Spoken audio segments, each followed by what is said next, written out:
test is in 4 parts: Part 1, Part 2, Part 3, and Part 4. Now look at Part 1. Part 1. You and a friend are looking for a place to live. You have a list of places and go to see a rental agent to check on a number of points.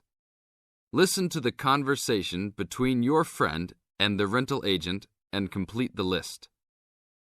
First, you have some time to look at questions 1 to 7.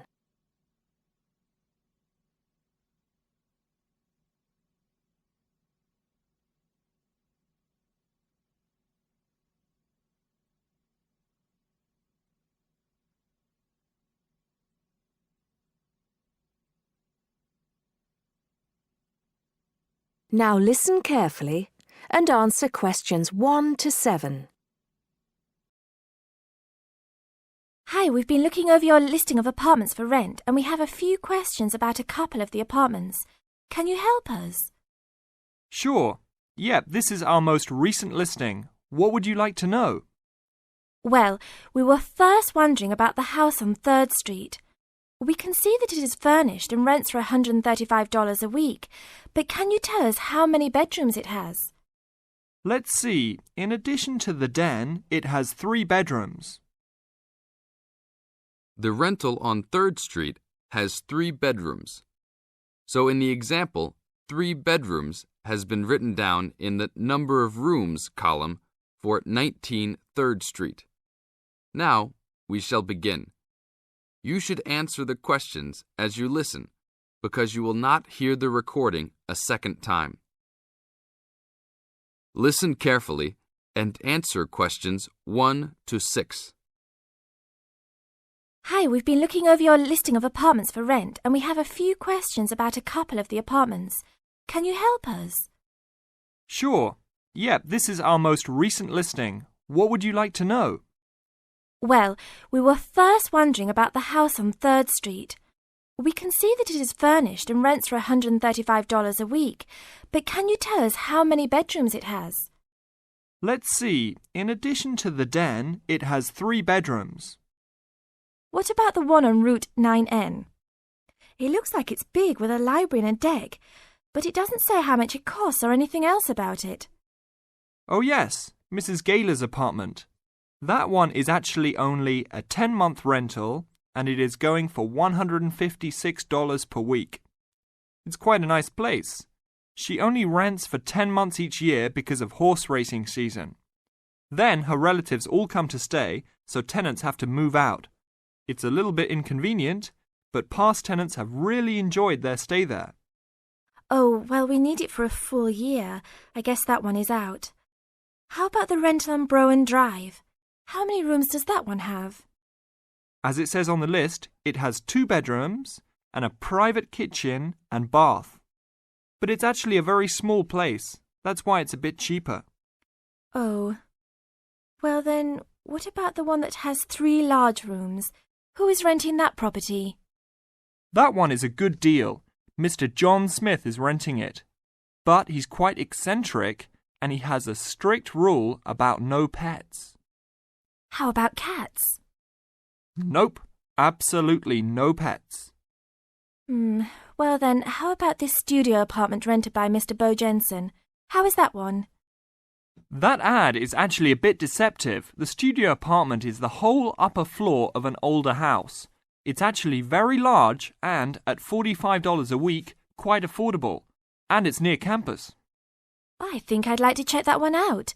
Do you have a telephone number that we can call? It's not on the list? Oh, it isn't.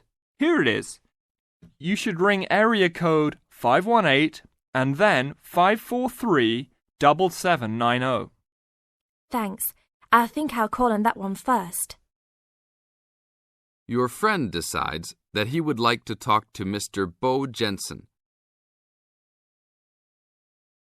Before you hear the rest of the talk, you have some time to look at questions 8 to 10.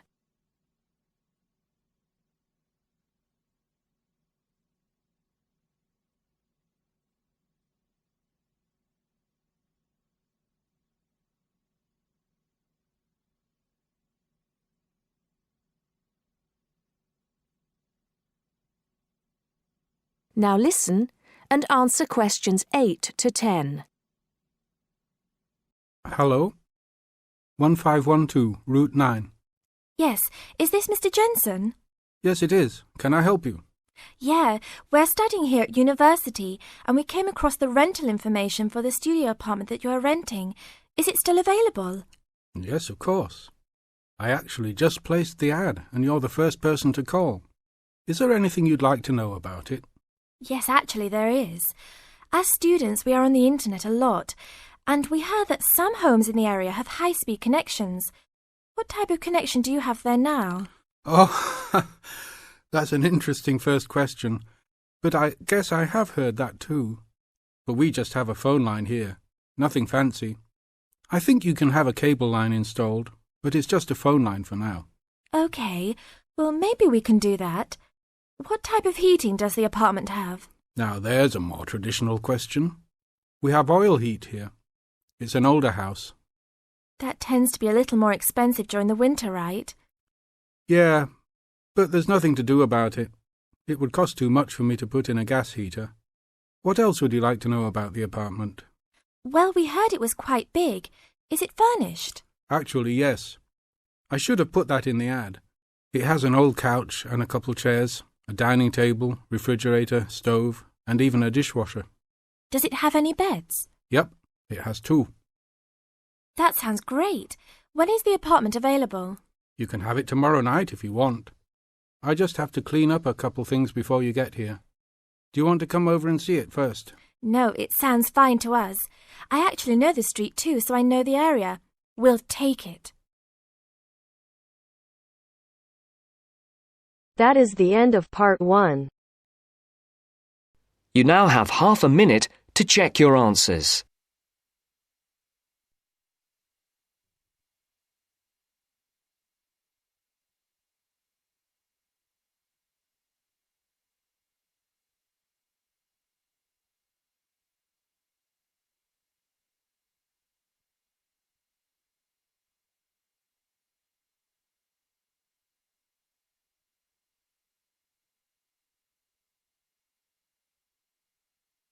Now turns to part 2. Part 2. You are going to hear the director of the Leadership Council give his welcome address at a convention. First, you have some time to look at questions 11 to 15.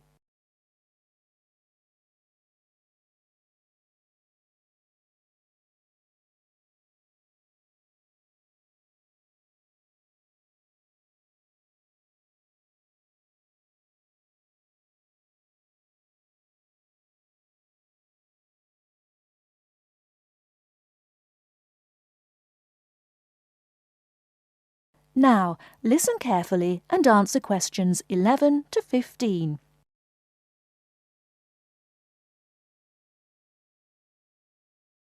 Ladies and gentlemen, can I have your attention, please? Please find your seats. Snacks will be available all day long. Thank you. Allow me to first introduce myself. I am Joe Steinke, Director of the Leadership Council. On behalf of the Organizing Committee for the 8th Annual Leadership Conference, I welcome you all to San Dimas, California, for a special session on postmodern solutions. We have people attending from as far away as Toronto, New York, and even the Bahamas. Frankly, I wish we had gone to you there. But we're very glad you're all here. Let me say further that this will be our largest conference yet. Registrations have far surpassed our expectations. For the first 3 days, we will be hosting more than 325 participants for lectures and workshops. Another 100 will be joining us for our final 2 days and culminating session on Friday evening. We also have a larger selection of seminars than ever, a total of 32. Because we know that you all will want to attend a few special sessions, we will repeat key seminars each day. So there will actually be 38 sessions. I'm sure you will all be pleased with the content and the quality of speakers.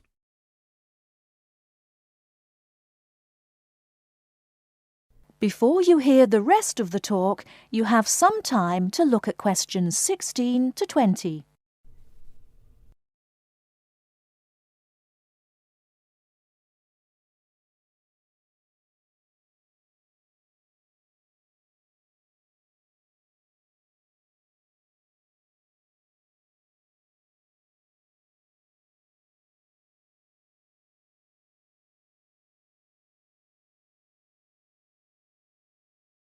Now listen and answer questions 16 to 20.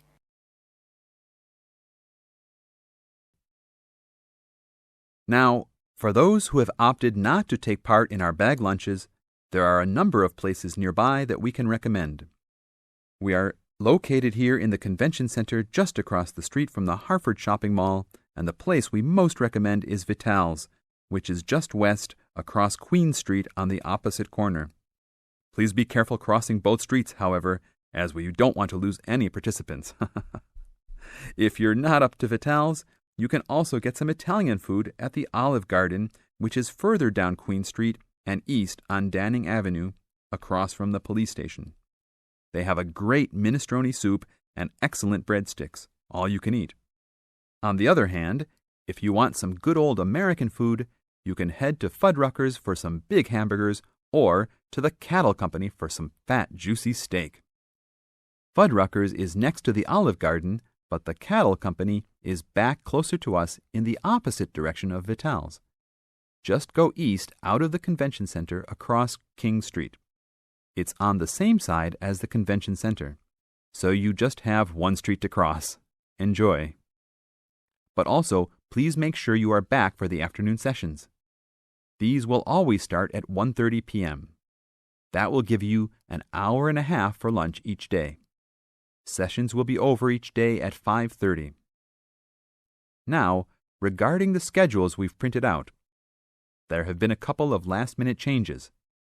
The session titled New Leadership Strategies will no longer be held in Seminar Room 1, but in the main ballroom. This session has garnered much praise and is highly recommended to all, hence the change to a larger room. Another session has been canceled.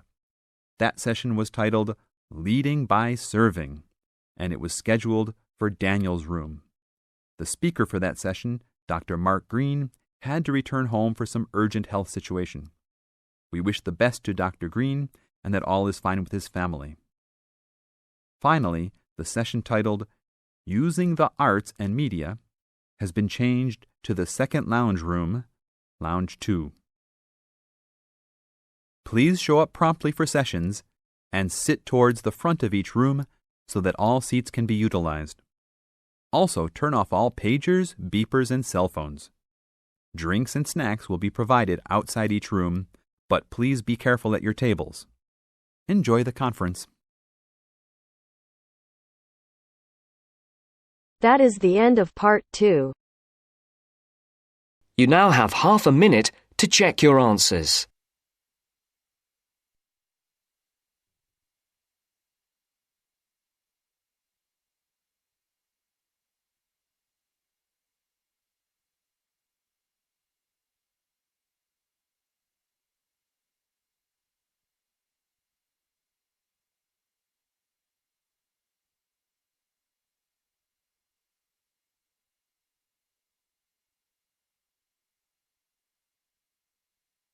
Now turns to part 3. Part 3.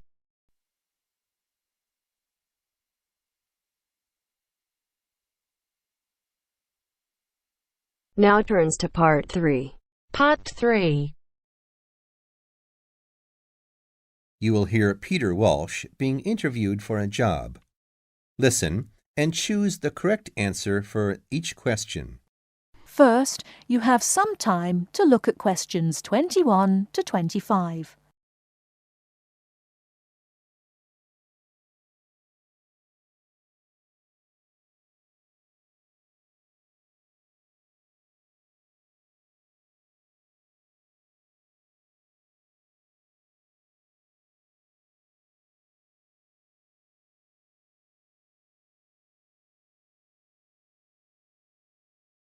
Now, listen carefully and answer questions 21 to 25. Joanne! Hi, you must be Rob. Nice to meet you. So, I hear you're planning to visit Australia. Yeah, and I really wanted to talk to you because I was thinking of spending some time in Darwin, and my sister told me you're from there. That's right. So, tell me about it. Well, where shall I start? Well, Darwin's in what they call the top end, because it's right up at the northern end of Australia, and it's quite different from the rest of Australia in terms of cultural influences. In fact, it's nearer to Jakarta in Indonesia than it is to Sydney, so you get a very strong Asian influence there. That means we get lots of tourists. People from other parts of Australia are attracted by this sort of international cosmopolitan image. And as well as that, we've got the same laid-back atmosphere you get all over Australia.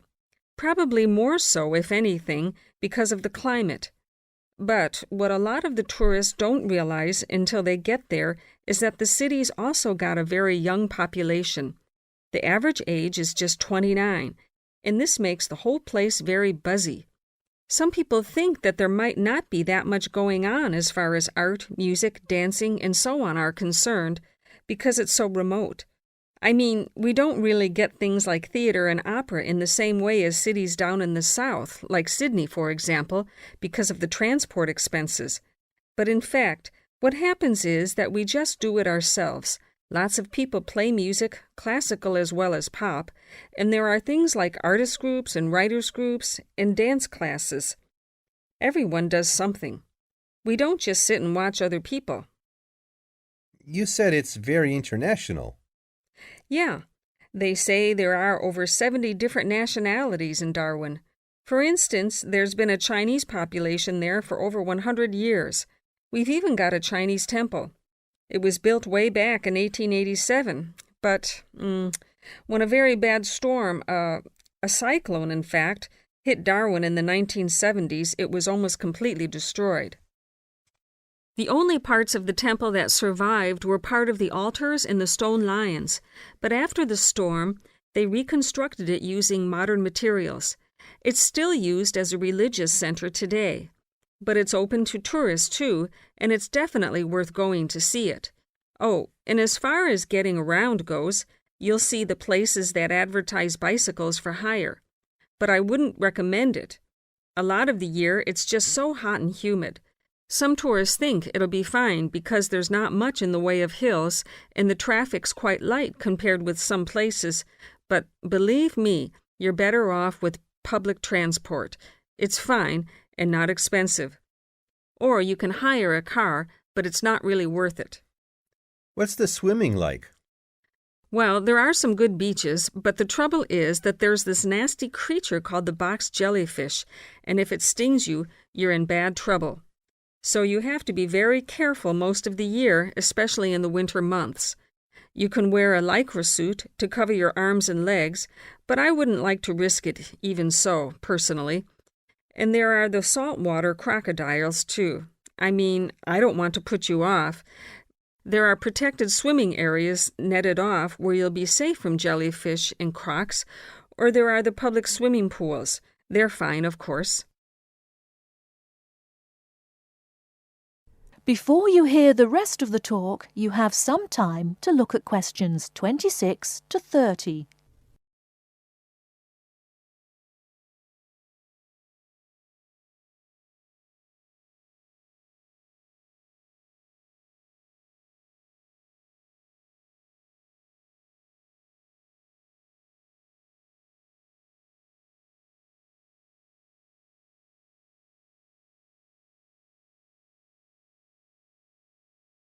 Now listen and answer questions 26 to 30.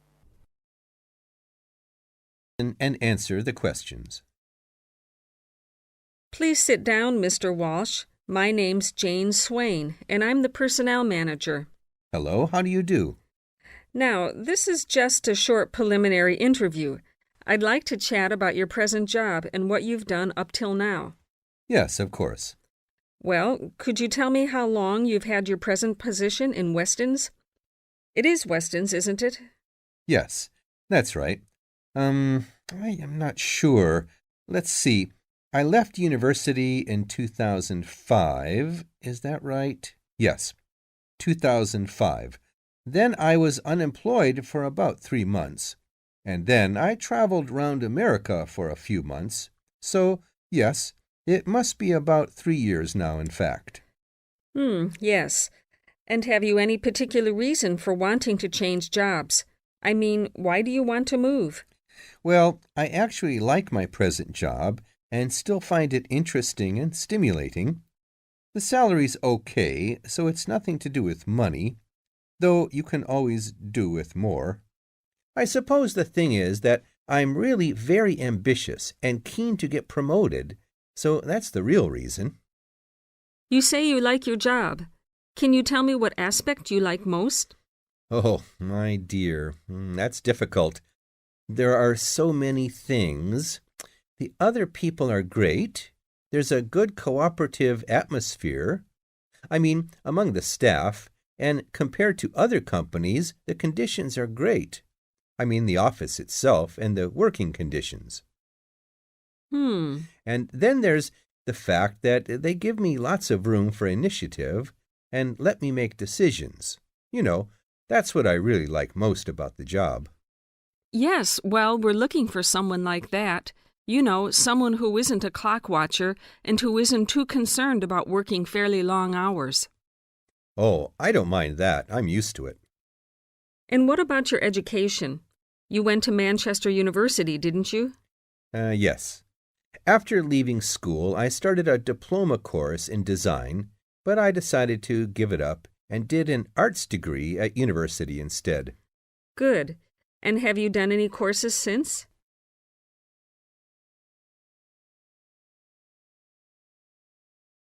That is the end of part 3.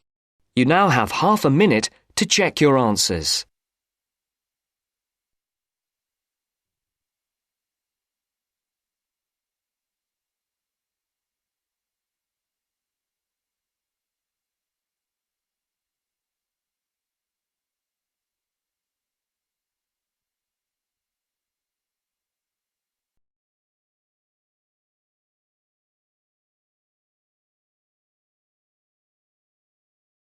Now turns to part 4. Part 4. You'll hear a teacher talking about several British art galleries. First, you have some time to look at questions 31 to 33.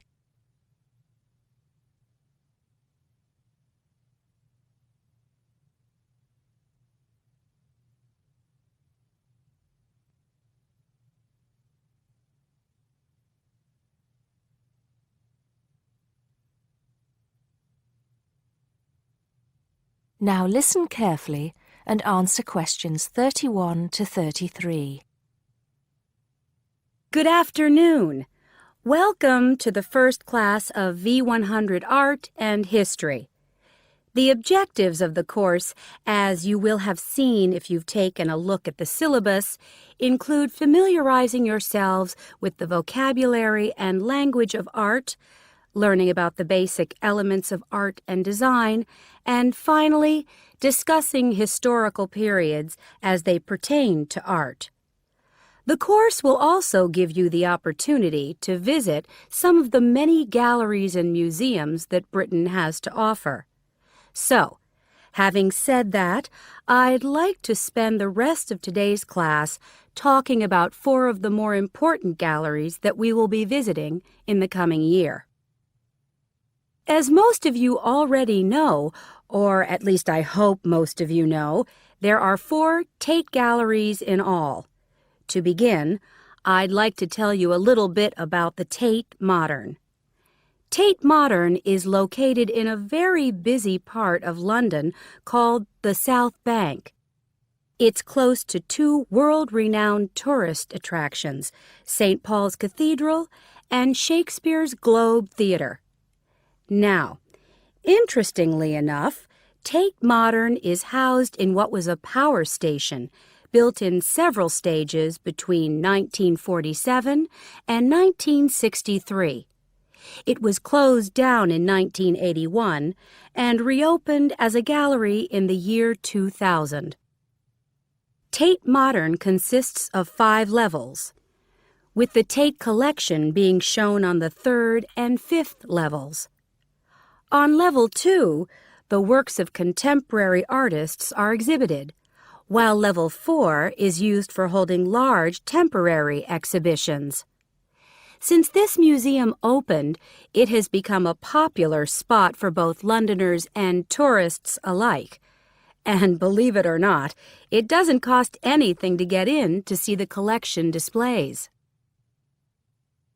Before you hear the rest of the talk, you have some time to look at questions 34 to 40.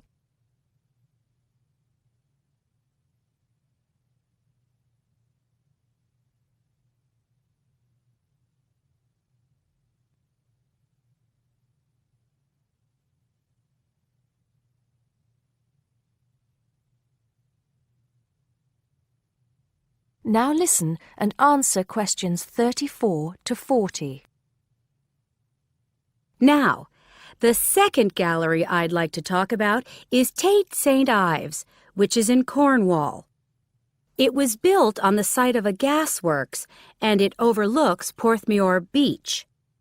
Tate St. Ives is housed in a 3-story building that was designed by the architects Evans and Shalliff. It was established in 1993, 7 years before Tate Modern was opened, and the gallery exhibits the works of modern British artists, including members of the St. Ives School, a group of artists living and working in the area from the 30s onwards. In later lectures, we'll be looking at the work of some of the artists who belong to that group and the ways in which they influenced each other. Okay, am I going too fast for any of you? No? Good. Next, I want to talk about Tate Britain, which is a gorgeous gallery situated right in the heart of Westminster. Tate Britain was the first of the 4 Tate galleries to open, and it was established in 1897. It was built on the site of an old prison, and when it first opened its doors, it was called the National Gallery of British Art. Later, it became known as the Tate Gallery, after the man who founded it, Sir Henry Tate. During its lifetime, Tate Britain has been damaged twice, once by floodwaters from the River Thames, and once by bombings during World War II. This gallery has an interesting range of exhibitions of historic and modern art from 1500 up to the present day. Now, the last gallery I'd like to tell you about is called Tate Liverpool. It's not hard to figure out where this gallery is located, is it? It was opened in 1988 to exhibit displays from the Tate collection, and it also has a program of temporary exhibitions. Tate Liverpool is housed in what was once a warehouse, and for some years it was one of the biggest galleries of modern and contemporary art in the UK. Well, that's a brief overview of just a few of the galleries we'll be visiting. I'd like now to look in a little more detail at what you can expect to see in each of these galleries, starting with Tate Britain. That is the end of part 4. You now have half a minute to check your answers.